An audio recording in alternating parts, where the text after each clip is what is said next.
Tiga. Assalamualaikum warahmatullahi wabarakatuh. Waalaikumsalam Eh, warahmatullahi wabarakatuh.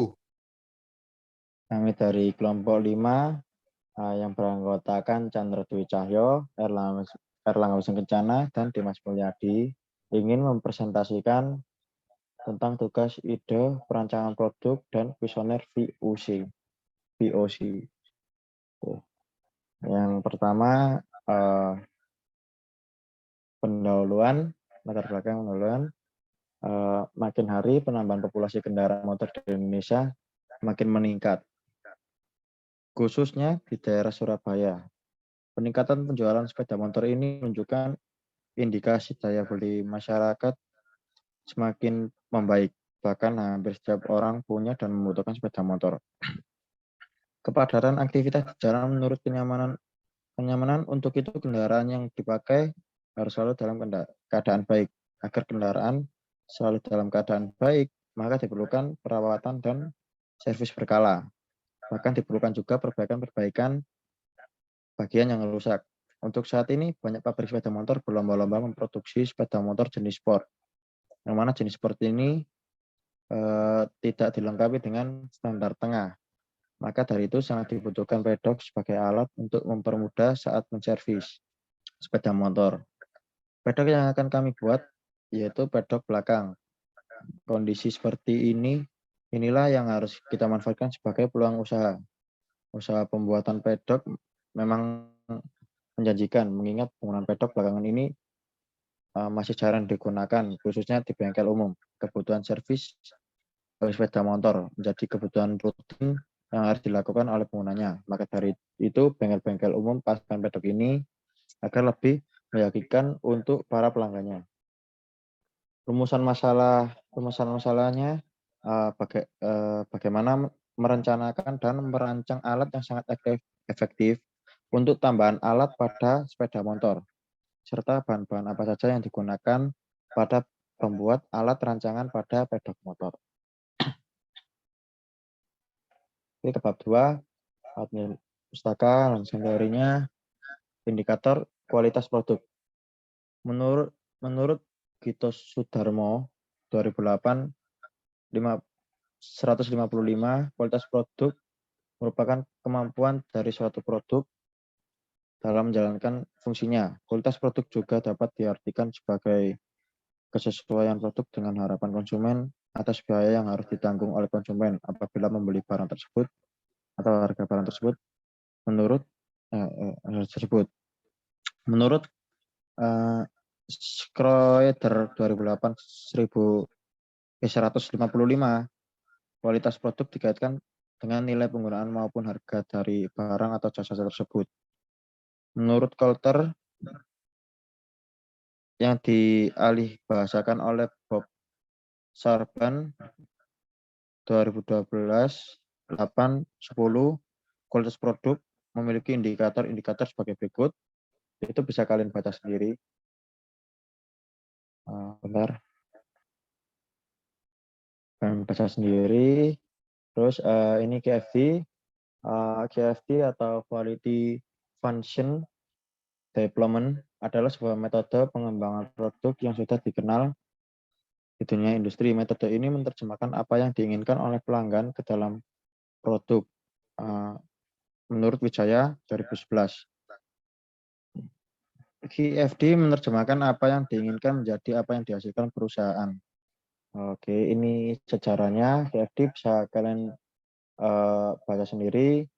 Konsep dan manfaat KFD berdasarkan definisi KFD merupakan praktek untuk merancang suatu proses sebagai tanggapan terhadap kebutuhan pelanggan.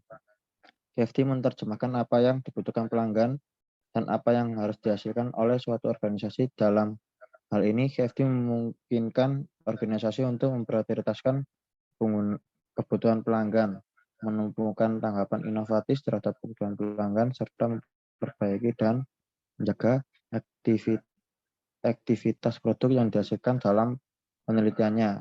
Menurut Saori 2016. Selanjutnya bisa kalian baca. Ini instrumen penelitiannya. Prinsip dasar penelitiannya itu Prinsip yang pertama meneliti itu adalah melakukan aktivitas pengukuran.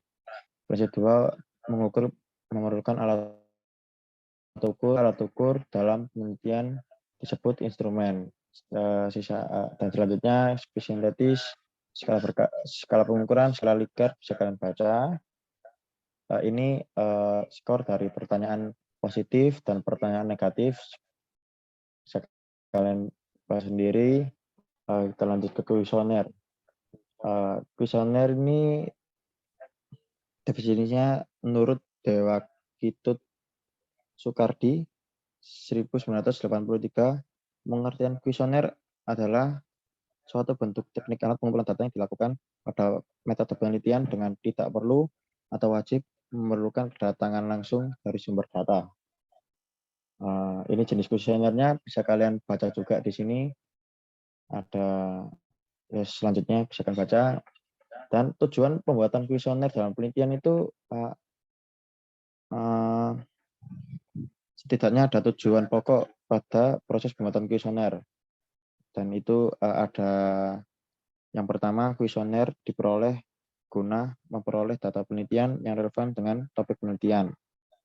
Yang kedua, pembuatan kuesioner ini diperlukan untuk mendapatkan data dengan reliabilitas dan validitas baik. Oke, dan selanjutnya bisa kalian baca. Lanjut ke uji validitas. Tujuan dari uji validitas yaitu mengetahui tingkat ketepatan atau keabasan data kuesioner menggunakan uji validitas. Itu tujuannya. Terus kita ke model matematika, ada validitas tes. Bisa kalian baca juga. Ini ada pengambilan uji validitas. Bisa kalian baca. Kita lanjut ke definisi reliabilitas. Tujuan dari definisi reliabilitas adalah mengetahui tingkat kendala dan konsistensi dari data kuesioner menggunakan uji reliabilitas. Di model matematikanya bisa kalian baca di bawah, dan kita lanjut ke bab 3, metode penelitian. Langkah-langkah GFD. Langkah-langkah GFD ini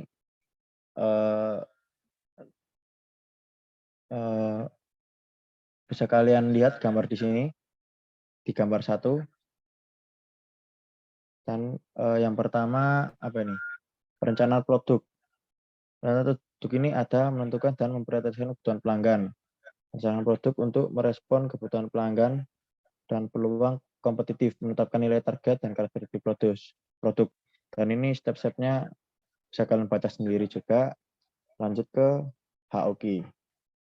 HOQ adalah alat yang mendukung metode GFD, menggunakan matriks yang menghubungkan keinginan konsumen dengan langkah desain dan membandingkan langkah desain sehingga praktisi dapat berkonsentrasi pada karakteristik yang paling penting dan berharga. Istilahnya rumah. Digunakan karena alat GFD yang digunakan dalam ini dengan rumah dengan beberapa kamar dan atap. Metrik HOQ pertama kali digunakan dalam proses pengambilan VOC atau kebutuhan konsumen terhadap respon teknis. Alexander et al. 2015. Ya, ini dari angka 1 keinginan pelanggan, yang kedua ini karakteristik perusahaan, bisa kalian lihat di gambar dan keterangannya ini. Oke, ini proses penerapan quality foundation development menjelaskan bahwa untuk memasukkan pelanggan ke dalam proses desain produk dengan memfokuskan pada indikator kualitas di atas. Ya, ini dari Tri Rekmawati, IGD, Mahtama Yuda Bakti, tahun terbitnya 18 Desember 2015, judulnya mengenal QFD atau Quality Function Development. Ini kita lanjut ke identifikasi produk pada pedok. Pedok standar merupakan standar opsional yang menopang motor agar tidak miring untuk motor yang memiliki stang samping. Motor yang sering terparkir karena hanya memiliki standar samping dapat membuat dan dapat berubah bentuk yang dapat mengganggu performa kendaraan. Kelebihan dan kekurangan. Kita lanjut ke kelebihan dan kekurangan produk pesaing. Ini ada beberapa produk. Yang produk pertama yaitu dari Pedok VR3 Y-Space. Kelebihannya itu desainnya menarik, kualitas bagus, memudahkan ketika melakukan servis ringan, menjaga posisi motor tetap tegak, bisa disetting sesuai kebutuhan. Dan kelebihan dari Pedok Project One V4 G-Space, kelebihannya itu desain yang menarik, kualitas bagus, memudahkan ketika melakukan servis ringan, menjaga posisi motor tetap tegak, menjaga kondisi ban tetap aman. Dan kekurangannya dari kedua produk pesaing ini yang jelas harganya terlampau mahal, terus lebih memakan ke banyak tempat, menggunakan membutuhkan 2 orang untuk menggunakan produknya, ada yang membutuhkan tambahan produk, misalkan seperti jalu, dan jenis-jenis mudah terjatuh karena tidak ada stopper berupa jalu juga, sama tidak bisa disetting sesuai kebutuhan yang produk J, terus yang Y menyulitkan saat mengatur rantai motor. Itu aja. Dan kita lanjut ke bab 4, bisa dilanjutkan oleh Mas Chandra Dwi Cahyo. Oke, terima kasih untuk Saudara Angga. Saya kan di sini akan menjelaskan tentang bab 4 untuk pengolahan data dan hasil. Pengolahan data dan hasil adalah kita awali dari kita membuat kuesioner terbuka. Kuesioner terbuka adalah menjaring keinginan konsumen dan juga perbandingan antara harapan dan juga frekuensi terhadap produk pedok motor. Ini kami di sini pembukaan ya seperti bisa kalian baca sendiri, itu formal, kurang lebih seperti itu. Untuk identitas responden kita memakai 3 hal. Untuk yang pertama adalah nama, yang kedua adalah umur, yang ketiga adalah alamat. Jadi pada identitas responden kita hanya memakai nama, umur, dan juga alamat, itu juga sudah memadai untuk kuesioner kita. Kami rasa sudah cukup. Untuk petunjuk pengisian, dimohon rekan-rekan Bapak atau Ibu melakukan pengisian atau rekan-rekan pengisian berupa saran yang menurut rekan-rekan Bapak Ibu anggap kami sesuai dengan alternatif jawaban. Untuk tabel kuesioner terbuka, dari kelompok kami membuat beberapa pertanyaan, ada 8 pertanyaan pada kuesioner terbuka ini. Bisa Anda baca sendiri nomor 1, nomor 2, nomor 3 sampai nomor 8, dan juga bisa rekan-rekan saudara semua menjawabnya. Pada kuesioner terbuka ini konsepnya adalah jawaban dari responden itu bebas. Jadi dari kelompok kami, dari penyelenggara ini mengambil suara, membebaskan responden untuk menyuarakan suaranya atau pendapatnya seluas mungkin. Oke, setelah kuesioner terbuka sudah disebar dan juga data dari para responden sudah masuk, ini adalah kita memakai untuk memasukkan data kita memakai Gform. Gform untuk mengisi link kuesioner terbuka. Jadi saudara-saudara rekan-rekan mau ngisi monggo di kuesioner terbuka yang sudah kami sebarkan ini, sudah kami lampirkan. Setelah kuesioner terbuka dan juga data-data dari responden sudah masuk, kami lanjut meruncing perihal-perihal tersebut yang sudah kami bahas tadi ke dalam kuesioner tertutup. Dalam kuesioner tertutup, kami juga membahas untuk identitas responden juga sama seperti kualitas terbuka. Kita memakai unsur nama, hal nama, umur, dan juga alamat. Itu juga sudah kami anggap sudah cukup untuk mewakili identitas dari responden. Petunjuk pengisian juga sama. Terus untuk isi tabel kuesioner tertutup, konsep dari kuesioner tertutup adalah memperuncing atau lebih mendetailkan jawaban dari para responden dari hasil kuesioner terbuka tadi. Kita peruncing lagi, lebih spesifik lagi, kita bongkar di sini pada kuesioner tertutup. Ada beberapa soal yang telah kami masukkan pada kuesioner tertutup. Jadi kayak yang misal nih hubungan kuesioner terbuka dengan tertutup. Misal nomor satu kuesioner terbuka. Kuesioner terbuka. Misal kita ada beberapa hal yang harus dibahas. Ini pas kuesioner terbuka. Kita ambil saja nomor 1. Apakah apakah bahan material yang Anda inginkan pada produk pedok? Ini kita membahas pada material.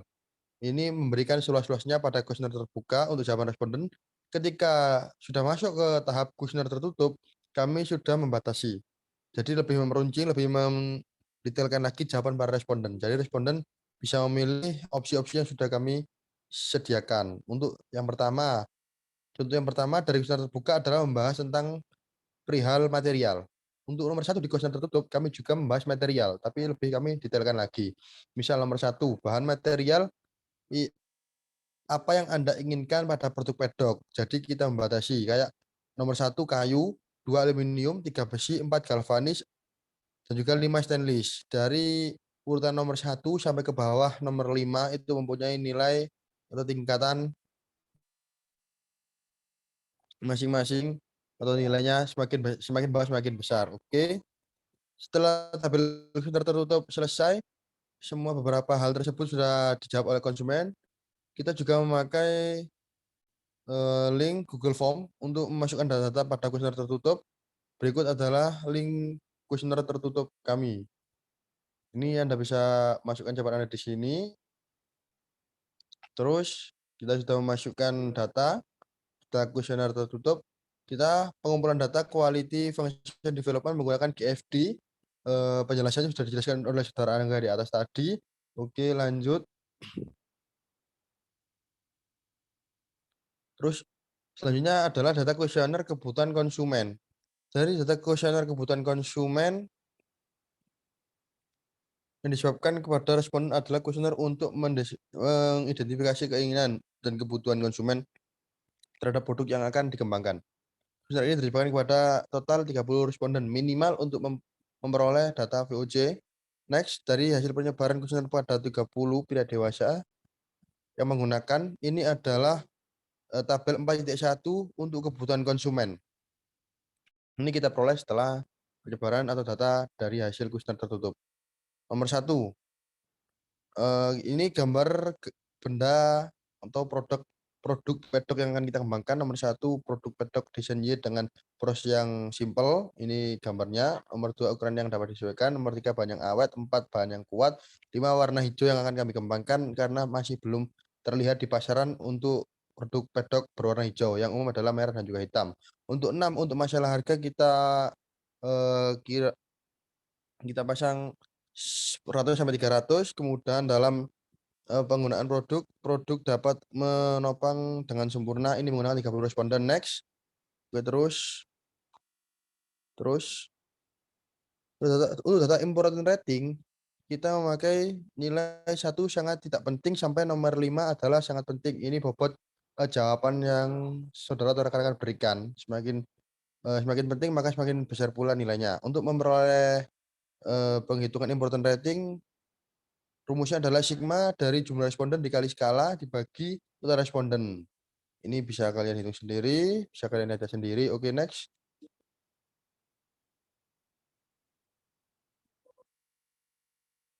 Ini produk important rating. Ini dengan poros yang simple seperti ini, skala, terus responden ada skor. Ini desain J dengan poros, ini pilihan dari konsumen. Jadi total important rating 4,7 ini bisa diperoleh dari rumus seperti di atas. Untuk tabel important rating sampai ke bawah itu juga sama. Bisa dihitung dengan rumus yang pencarian important rating. Sampai bawah tabel-tabel ini bisa dihitung dengan menggunakan rumus tersebut. Oke, setelah important rating, kita masuk pada spesifikasi perbandingan produk yang akan dikembangkan dengan pesaing. Menurut bobot jawaban, nomor 1 sangat buruk sampai nomor 5 sangat bagus. Semakin bagus respon Anda atau jawaban Anda, maka semakin besar pula nilai bobot jawaban Anda. Untuk menghitung perbandingan digunakan rumus di bawah ini. Untuk nilai perbandingan sama dengan sigma jumlah responden dikalikan skala dibagi total responden. Oke, lanjut. Perbandingan seperti itu rumusnya. Ini data perbandingan produk yang dikembangkan dengan pesaing. Terus untuk produk pesaing A, ini bisa Anda lihat dari segi harga, dari segi ketebalan, dari segi warna, dan juga dari segi desain, dan juga pria lainnya bisa Anda lihat sendiri, rekan-rekan lihat sendiri. Untuk produk pesaing B juga seperti itu. Untuk produk saya di sini akan lebih mendetailkan membahas spesifikasi produk yang akan dikembangkan. Dari segi harga kita mematok harga 300.000 untuk periode selanjutnya adalah bahan yang terbuat dari pipa besi ST37. Produk memerlukan tambahan part jalur motor. Yang kelima, ketebalan pipa 2 mm, desainnya dengan poros yang simpel. Oke, next. Lanjut, itu seperti spesifikasinya. Lanjut, menentukan ini tabel linknya jika Anda mengisi. Setelah kuesioner tertutup, kita sebarkan lagi lebih luas kepada responden berlebih. Untuk tabel ini adalah tabel dari data responden yang memilih produk IAD atau yang akan digunakan dengan produk pesaing A dan juga pesaing B. Ini dari beberapa hal yang akan dibandingkan. Ya, masih terlihat sampai bawah ini produk kita yang lebih terpilih. Oke, terus ini masih produk kita yang dipilih karena dari segi apapun kita masih menang. Oke, terus menentukan karakteristik teknis ini sudah saya jelaskan tadi lebih jelasnya. Ini pengolahan data dan juga pembuatan host of quality HOQ. Ini sudah saya jelaskan pada di atas. Terus yang kedua, menentukan nilai kepentingan important rating. Oke, lanjut. Important rating ini bisa dilihat pada tabel-tabel ini. Oke, lanjut. Ini tabel technical recruitment. Ini bisa Anda lihat dengan customer recruitment, technical recruitment, dan juga satuan. Oke, terus ini bisa Anda lihat technical recruitment. Oke, next. Sudah. Setelah itu akan masuk ke bab 6. Bab 6 adalah pembuatan HOQ yang akan dijelaskan oleh Saudara Dimas Mulyadi. Baik, terima kasih buat Saudara Chandra. Saya akan menjelaskan mengenai hubungan kebutuhan konsumen dan karakteristik teknis. Pada tahap ini dilakukan analisis terhadap hubungan antara kebutuhan konsumen dan karakteristik teknik, sehingga diketahui apakah kebutuhan konsumen memiliki hubungan yang kuat, sedang, atau lemah dengan karakteristik teknisnya. Jika hubungan yang kuat itu memiliki nilai 9, dan yang sedang memiliki nilai 3, dan yang lemah memiliki nilai 1. Oke, bisa kita lihat pada tabel 4.15. Next. Nah, pada tabel ini bisa kalian lihat kita memiliki kolom pada kebutuhan konsumen yang kami dapat dari penjelasan sebelumnya dan juga karakteristik. Kita menentukan antara keterkaitan kebutuhan konsumen dan juga karakteristik tersebut, sehingga kita mendapati hasil seperti ini. Yang pada sebelumnya, jika lingkaran penuh itu dengan nilai 9, dan lingkaran yang tidak penuh atau yang kosong itu dengan nilai 3. Oke, lanjut.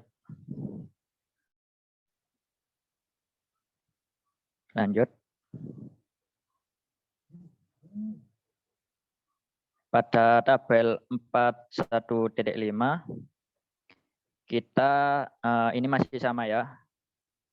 Akan tetapi ini kita menentukan memasukkan nilai-nilainya, lalu kita lanjut.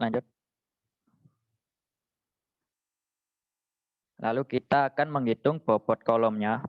Bobot kolom merupakan proses untuk mendapatkan informasi dan tingkatan dalam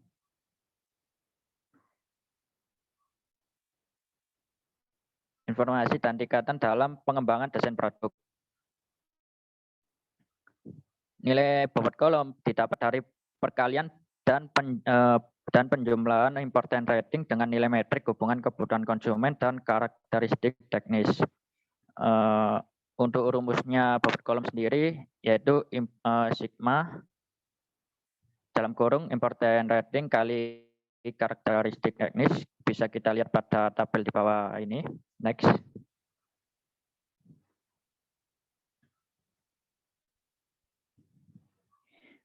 Jadi pada kebutuhan konsumen itu dengan kebutuhan konsumen pertama itu dengan important rating 4,7 dikali dengan hasil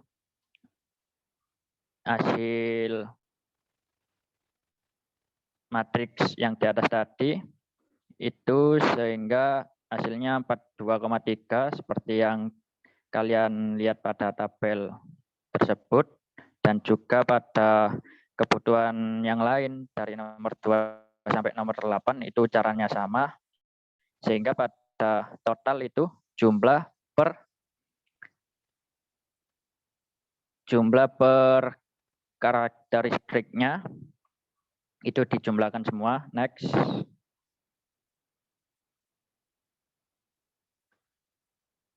Lalu kita akan melanjutkan pada tahap metrik korelasi. Metrik korelasi adalah sebuah tabel berbentuk segitiga yang digunakan untuk menunjukkan hubungan antara satu karakteristik teknis dengan karakteristik teknis yang lainnya. Simbol yang digunakan yaitu untuk simbol lingkaran menunjukkan positif dan simbol X menunjukkan korelasi yang negatif. Bisa kalian lihat pada tabel 41.8. Oke, next.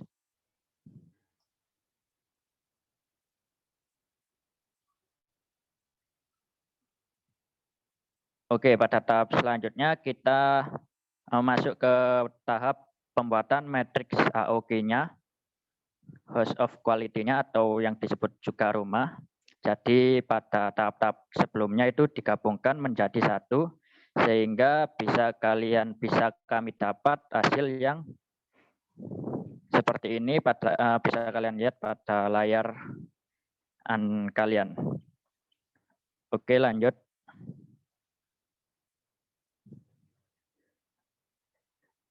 Dari hasil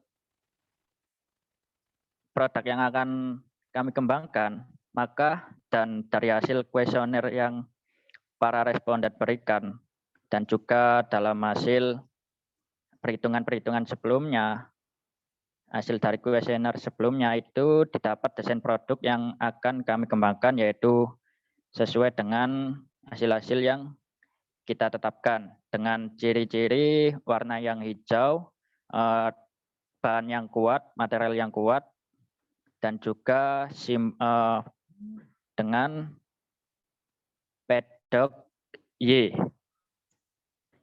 desain Y, memiliki desain yang berbentuk huruf Y. Dan berikut pada gambar 4.15 ini adalah gambar detailnya. Di sini memiliki beberapa part, yaitu